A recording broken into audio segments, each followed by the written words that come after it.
A worried daughter softly whispered to a biker. "He's watching my mom." The biker immediately grew serious, and moments later, what happened restored everyone's faith in humanity. It was a moment that proved true: protectors aren't always the ones who wear a uniform. Sarah Martinez stood frozen in the grocery store parking lot, her hands trembling as she clutched her phone. Her mother was inside, completely unaware that someone had been following them for the past 3 days. Sarah had noticed the same grey sedan everywhere they went, outside their house, at the pharmacy, now here. The man inside wasn't even trying to hide anymore.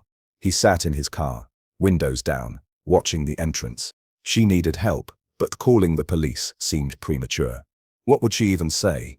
That someone was parked in a public lot.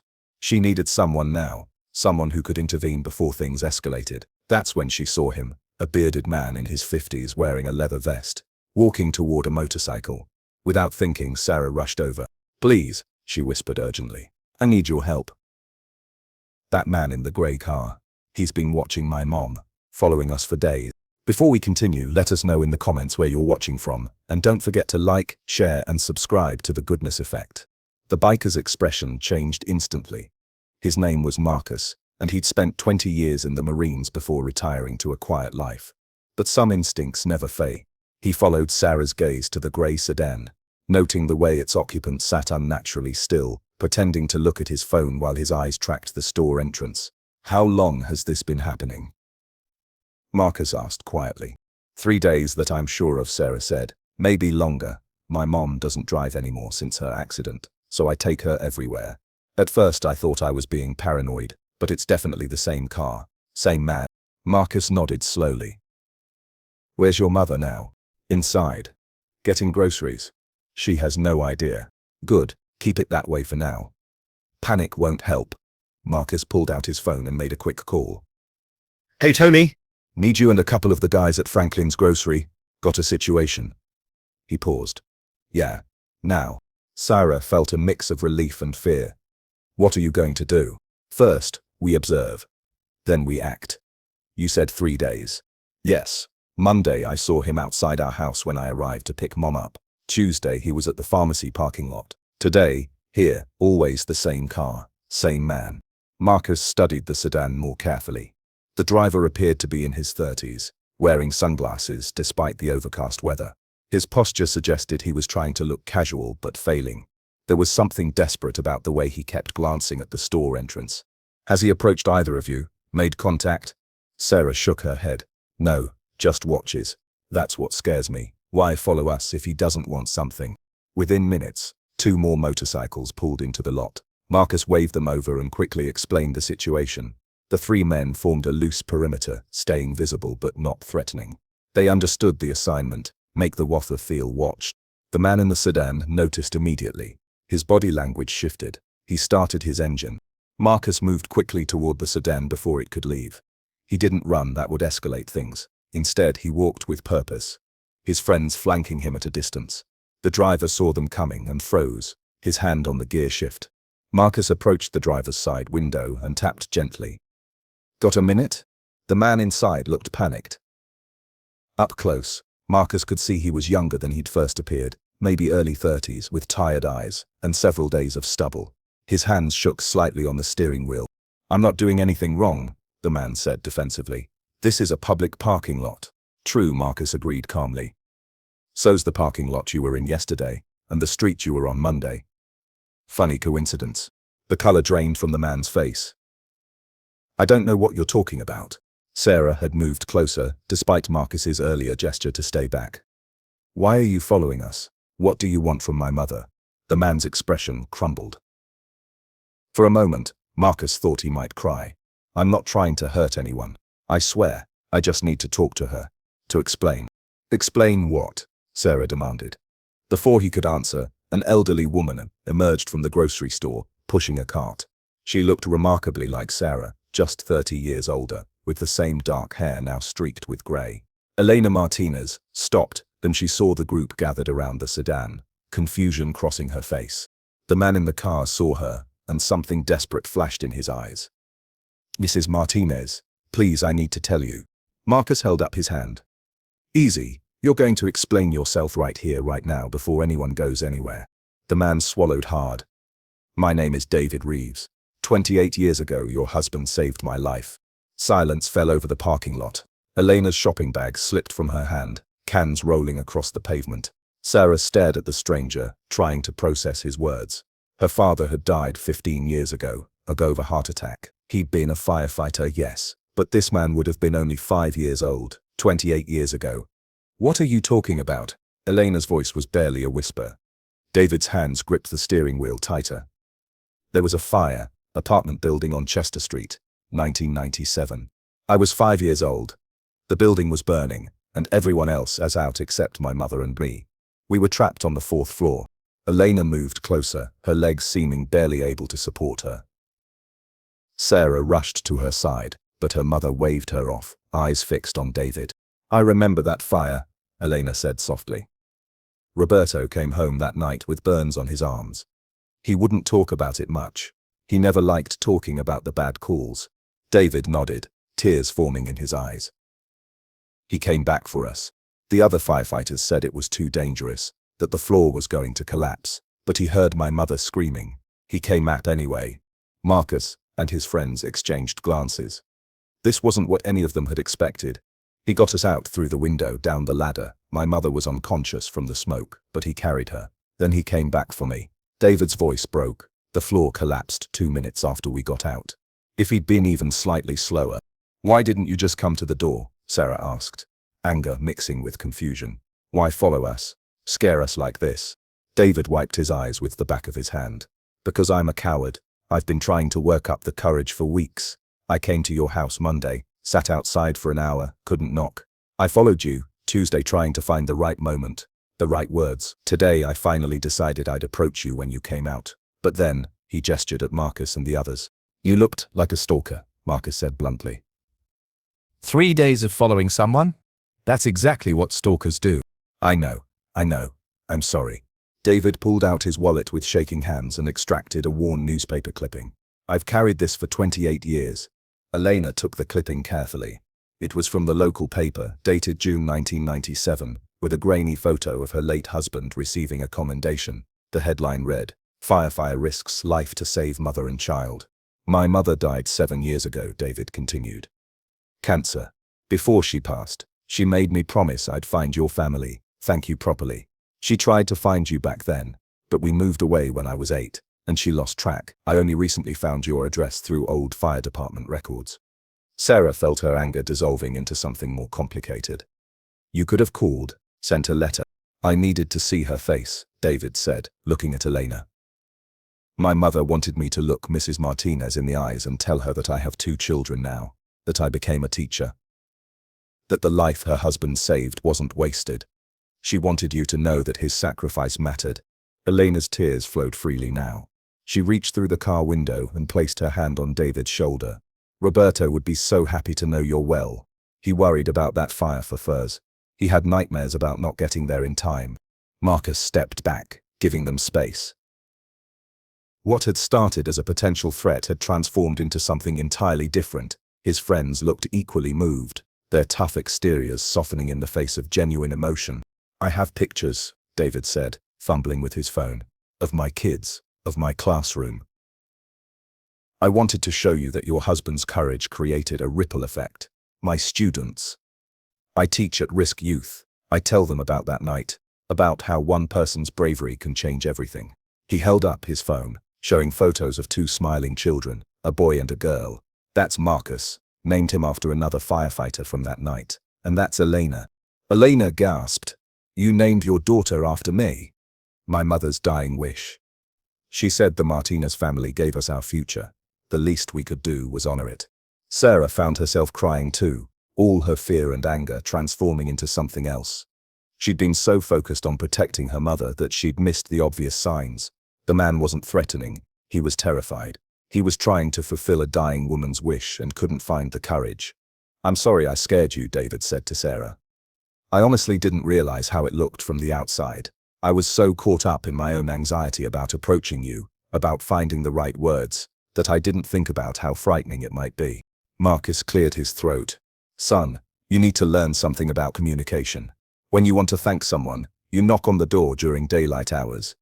You don't follow them around like you're casing a robbery. Despite the tension, David actually laughed, a sound of pure relief. You're right. You're absolutely right. My wife told me the same thing. She said I was overthinking it, that I had just ring the doorbell. But I kept thinking, what if she didn't remember? What if she didn't want to be reminded of that night? What if I brought up painful memories? She would have remembered, Elena said firmly. Roberto told me about every life he saved. He kept a journal. I have it at home. June 15, 1997, he wrote about you and your mother. He wrote that saving you too reminded him why he became a firefighter. David's composure finally broke completely. He opened the car door and stepped out, and Elena pulled him into a hug. This stranger who'd been following them, this man who'd terrified Sarah for 3 days, was sobbing in her mother's arms, in the middle of a grocery store parking lot. Sarah looked at Marcus, this biker who'd responded to a stranger's desperate plea without hesitation. Thank you, she mouthed. Marcus nodded. That's what we do. The group moved away from the parking lot's main thoroughfare, gathering in a quieter corner where they wouldn't block traffic. Marcus's friends, Tony and Jake, kept their distance but remained alert. Old habits from their military days meant they were always aware of their surroundings, always ready. David had composed himself somewhat, though his eyes remained red. I brought something else, he said, returning to his car. He emerged with a carefully wrapped package. My mother made this before she died. She spent 6 months on it, while undergoing chemo. Elena unwrapped it slowly. Inside was a handmade quilt, each square featuring a different scene or symbol. One square showed firefighters' equipment. Another displayed a family tree with Reeves and Tinez intertwined. A third showed the apartment building, then a phoenix rising from flames. She couldn't paint or draw very well, David explained, but she could sew. Each square represents a part of our story, the life we got to live because of your husband. Sarah studied the quilt more closely. One square showed a graduation cap, another a wedding scene, another showed children playing. This is incredible. The detail.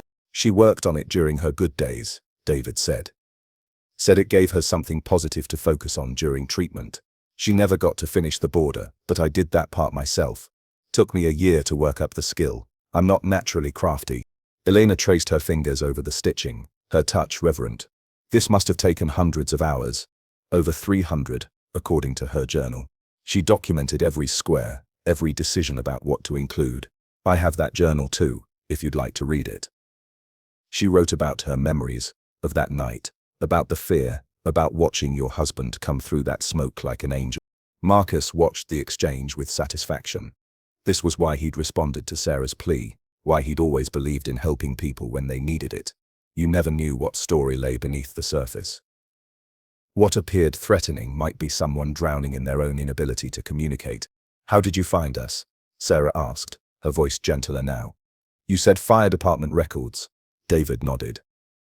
I hired a private investigator last year, cost me 2 months' salary, but it was worth it. He traced the fire reports, found your husband's name, tracked your family through public parks. When I learned Mr. Martinez had passed, his voice caught. I felt like I'd failed my mother. She'd asked me to do this while she was still alive, but I kept putting it off. Work was busy, the kids were young, there was always an excuse. Grief makes us do strange things, Elena said softly. Roberto carried guilt about every person he couldn't save. It ate at him some days.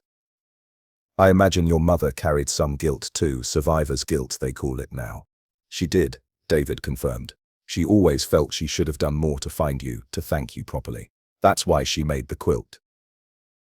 She said if words weren't enough, maybe her hands could express what her voice couldn't. Jake, one of Marcus's friends, finally spoke up.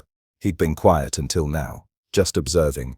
I served 2 tours in Afghanistan, saved a kid during one of them, building collapse. Similar, never saw him again. Sometimes I wonder if he made it, if he grew up okay. This, he gestured at David and Elena. This is what every soldier hopes for, that the people we saved went on to live good lives. Tony nodded agreement. It matters, more than civilians realize. We do the hard things not for glory but hoping it creates more moments like this. David turned to Marcus. I owe you an apology too. When I saw you approaching, I thought I was about to get beaten up by a biker gang. No offense. Marcus grinned. None taken. We get that a lot. The vests and motorcycles don't exactly scream friendly neighborhood helpers. but that's kind of the point. Sometimes looking tough means bad guys leave good people alone. Are you guys a club? Sarah asked. Veterans Riding Group, Tony answered. We do charity rides, help out at events, basically try to give back to our communities. Marcus called. We came. That's how it works. David looked around at the group with new understanding. So I got scared by a veteran trying to help someone, because he was approached by someone whose father was a first responder, all because I was trying to honor my mother's request to thank a firefighter who saved my life. The irony isn't lost on me. Life's funny that way, Marcus said. We're all trying to do right by someone. The trick is making sure we communicate clearly enough, that others understand our intentions. Elena had been quiet, still absorbing everything. Finally, she spoke. David, would you come to dinner? Tomorrow night?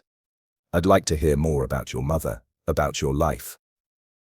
And I'd like to share Roberto's journal with you. There are entries about that night, about how happy he was that you both survived. He checked on you for months afterward through the department until your family moved. David's face lit up. He did? I never knew that. He didn't want to intrude, but he had friends at the hospital, at the social services office that helped your mother. He wanted to make sure you were both okay. When you moved away, he was sad about it, but he understood your mother needed a fresh start, away from the memories of that building. She never stopped talking about him, David said. Even when the Alzheimer's started taking her memories at the end, she remembered your husband's face. She described his eyes, how they looked kind even through the smoke and chaos. She said she knew they'd be okay because someone that kind wouldn't let them die. Sarah wiped tears from her cheeks. An hour ago she'd been terrified, convinced this man was dangerous. Now she was hearing how her father's bravery had echoed across decades, shaping a complete stranger's life in ways she'd never imagined. They exchanged phone numbers and addresses, making solid plans for dinner. David promised to bring his wife and children. Elena insisted on cooking Roberto's favorite meal, homemade enchiladas that his grandmother had taught him to make, which he'd passed on to her. As David prepared to leave, Marcus stopped him. Next time you want to thank someone, just knock on the door. Trust me, it's less complicated. David laughed, the sound genuine and relieved. Learned that lesson permanently. My wife is never going to let me forget this. After David drove away, Sarah turned to Marcus and his friends. How can I thank you? You responded to a complete stranger in a parking lot. Marcus shrugged. You needed help. We were available. That's enough. But you dropped everything. You called your friends. That's what we do, Jake said simply. Someone needs help. We show up. Doesn't matter if it's a genuine threat or a misunderstanding. Better to be there and not needed than needed and not there. Tony added, besides, we got to witness something beautiful. How often does following someone around for 3 days turn out to be a heartwarming story? This'll be one for the books. Sarah smiled through her tears. Can I at least buy you all lunch? The three bikers exchanged glances, then nodded. Food's always appreciated, Marcus said, but the real payment is knowing we helped. That's worth more than anything. As they walked together toward the diner across the street, Sarah reflected on how quickly things could change. An hour ago, she'd been terrified, convinced her mother was being stalked by someone with malicious intent. Now she understood that the situation was something entirely different. A man honoring his mother's dying wish, trying to express gratitude that had waited nearly 3 decades. Over burgers and fries, Marcus told them stories about his veterans group. They did rides for children's hospitals, raised money for PTSD treatment programs, helped fix up houses for elderly veterans who couldn't afford repairs. They looked tough, but their mission was simple: help where help was needed. The world's full of people trying to do the right thing, Marcus explained. Sometimes they just need a little guidance on how to do it effectively. David's heart was in the right place. He just needed better execution. Sarah laughed. That's putting it mildly. I was ready to call the police. And you should have been cautious, Marcus assured her. Women need to trust their instincts. The fact that something felt wrong probably saved you from actual danger many times before. This just happened to be the exception. Elena had been quiet, clutching the quilt David had given her. Finally, she spoke. Roberto used to say that every life saved creates a ripple effect. He saved David and his mother, which meant David grew up, became a teacher, had children. Those children will grow up and do things, help people, create their own ripples. And David's students. He said he teaches at-risk youth. They're part of Roberto's ripple too. Your husband was a wise man, Tony said. We say something similar in the military. Every action has consequences we can't always see. Sometimes the person you save goes on to save others. The chain never really ends. As they finished their meal, Sarah felt something shift inside her. She'd spent the last 3 days in fear. But that fear had led her to Marcus, which had led to this moment of understanding. Even her anxiety had served a purpose. It had brought together people who needed to connect. Mom, Sarah said, taking her mother's hand, we should invite Marcus and his friends to the dinner tomorrow. They're part of this story now too. Elena's face brightened. Perfect idea. The more people sharing Roberto's memory, the better. Marcus started to protest, but Elena cut him off. No arguments. You were willing to protect us from a threat. The least we can do is share a meal.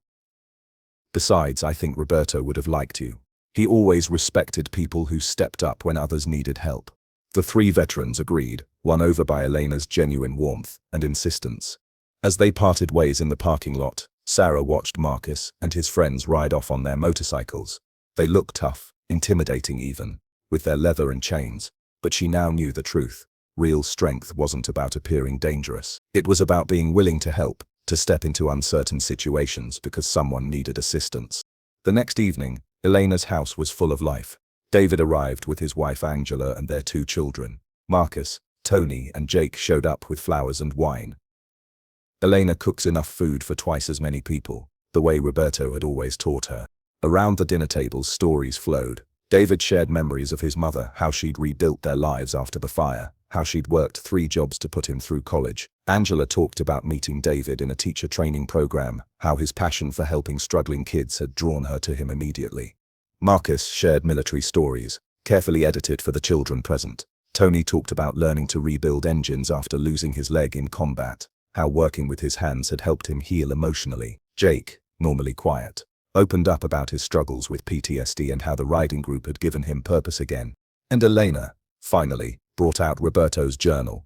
She read entries about the fire, about the fear and adrenaline, about the moment he'd heard David's mother screaming and made the decision to go back in to fight the danger. She read about the weeks afterward, the nightmares, the joy when he'd learned both mother and son were recovering well. Listen to this part, Elena said, her voice thick with emotion. He wrote, saw the boy and his mother at the hospital today. They're both doing better. The boy smiled at me. That smile made every burned patch on my arms worth it. This is why I do this job, for those smiles, for those second chances, for the knowledge that families stay together. There wasn't a dry eye in the room. Even Marcus, who'd seen combat and death and unimaginable hardship, wiped tears from his weathered face. Young Elena Reeves, David's daughter, tugged on her father's sleeve. Daddy, is that why you named me Elena? Because she's married to the man who saved you? David nodded, pulling his daughter close. That's exactly why, sweetheart. To honor a family that gave us everything. The evening stretched into night, full of laughter and tears and connection. Strangers became friends, united by a decades-old act of courage that continued to ripple outward, touching new lives in unexpected ways. As guests prepared to leave, Sarah pulled Marcus aside. Thank you again, for everything, for taking me seriously when I was scared, for handling the situation calmly, for being exactly what we needed when we needed it. Marcus smiled, his tough exterior cracking to reveal the kind man underneath. Just remember, there are good people everywhere. Sometimes they're wearing uniforms, sometimes leather vests, sometimes teachers' clothes or grocery store aprons. What matters isn't what they look like, but what they do when someone needs help. Sarah nodded, understanding the deeper truth in his words. My faith in people was pretty shaken these past few days, but today restored it completely. That's what days like this do, Marcus said. They remind us that most people, given the chance, will choose kindness. They'll choose to help. They'll choose to honor the people they love by trying to spread goodness. David followed his mother's dying wish. You protected yours. I responded to someone in need. We all just did what felt right. As Marcus rode away into the night, Sarah stood in her mother's doorway, watching the taillights disappear. Tomorrow she'd return to work, to her routine, to normal life, but she'd carry this day with her. The reminder that appearances can deceive, that fear can transform into understanding, and that heroes come in all forms. Inside, Elena carefully folded the quilt David's mother had made, placing it in a position of honor on her living room couch. It would stay there, a testament to her husband's courage, a reminder of the ripples one brave act could create across decades. The story that began with fear in a parking lot had transformed into something beautiful, a connection across generations, a tribute to the fallen, a promise kept, and at its heart was a simple truth. When people choose kindness, when they respond to those in need, when they honor the past, while building the future, they restore faith not just in humanity, but in the fundamental goodness that exists in every community, waiting to be awakened by those brave enough to take the first step. Roberto Martinez had taken that step into a burning building 28 years ago. David Reeves had taken it by finally approaching Elena, despite his fear. Sarah had taken it by asking Marcus for help. And Karkis had taken it by responding without hesitation to a stranger's plea. Each step created ripples, and those ripples, colliding and combining, created waves of goodness that reached farther than anyone could have imagined. That's how faith in humanity is restored, not through grand gestures or viral moments, but through ordinary people making the choice, again and again, to help when help is needed. And somewhere, perhaps, Roberto Martinez smiled, knowing that his courage hadn't just saved 2 lives that day in 1997. It had created a legacy of connection and kindness that would continue rippling forward, touching lives he'd never meet, in ways he'd never imagined. That's the real power of heroism. It doesn't end when the moment passes. It echoes forward, inspiring others to be brave, to be kind, to step up when stepping up matters most. And in those moments, faith is restored, one act of goodness at a time.